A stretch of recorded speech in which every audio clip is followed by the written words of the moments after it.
তারেক তুমি রোকেয়া না? তুমি তো পুরো বদলাই গেছো। তুমি আইবা আমার আগে জানাইবা না? তোমাকে সারপ্রাইজ দেওয়ার জন্য আমি কারো কিছু না বলে চলে আইছি। ভাইজান, ভাবি, আরে রুকিয়া, তুই কেমন আছিস? কিন্তু বাড়ির এই অবস্থা কেন? বাড়ি না পাকা হওয়ার কথা ছিল? এই সব কথা তোরে এই বদপুরাটা শিখে দিছে, তাই না? তা না হলে আসার সাথে সাথে এমন প্রশ্ন করতি না। এই বদপলাটাই হলো যত নষ্টের মূল। তুই আমার যতই বুঝাস, ওই মাইয়ারে আমার বাড়ির বউ করে আমি আনুম না। রোকেয়া লোক আমি 4 বছর ধরে অপেক্ষা করতেছি। ও আমি দেশে এসে পরিশ্রম আমি বাঁচবো না। ওই মাইয়া 4 বছর ধরে বিদেশে আসছিল, ওখানে কি না কি করছে তার কোন হিসাব আছে? বিয়ে করলে আমি ওরই করবো। তুই যদি রোকেয়ারে বিয়া করার চিন্তা করে থাকস, তাহলে আমি এই বাড়িতে থাকুম না, এটা আমি কইয়া গেলাম তোরে। তো বিয়ান, দোকানের ভাড়া কত দেন? ভাড়া দিতে যাবো কেন? দোকান তো আমার নিজের নামে কিনছি। এটা তো আমার দোকান। বিয়াইন, আপনি কি আমার সাথে মস্করা করতেছেন? এই দোকানে আমি টাকা দিয়া কিনছি। আমার ভাইজান কইছে দোকান একটা বিক্রি হইব বাজারে।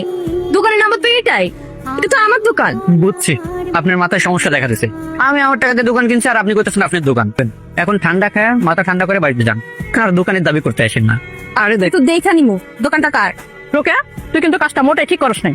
ও, আপনার ভাই তাইলে দোকানের বিষয়টা আপনার কল করে জানাইছে। ভাবি, আপনি ভালো কইরা জানেন ওই দোকানটা কেনার জন্য আমি বিদেশ থেকে টাকা পাঠাইছি। ভাইজান আমার নামে সব কাগজপত্র রেজিস্ট্রি করছে।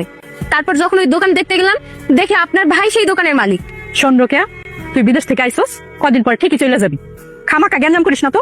তোমারে খুঁজতেছিলাম। তোমার মার সাথে কি কথা কইছো আমাদের বিয়ের ব্যাপারে? মা আমাকে বিয়া মাইনা নিব না। এবার আমার লগে আমি তোমারও বিদেশ লয়ে যাব। তোমার সাইরা আমি বিদেশে একা কেমনে পড়ে থাকবো? আমি দেখতেছি কি করা যায়। এত রাতে আপনি কেন? মাত্র 11টা বাজে। আপনি তো ভাবির সাথে দেখা করার কথা, আমার সাথে দেখা করতে আইছেন কেন? আপনি আমার দোকানে গিয়ে রাগ করছিলেন, তাই আপনার রাগ ভাঙানোর লাগে এই উপহার ডানছি। এই শাড়িটা বললে আপনার মেলা সুন্দর লাগবে।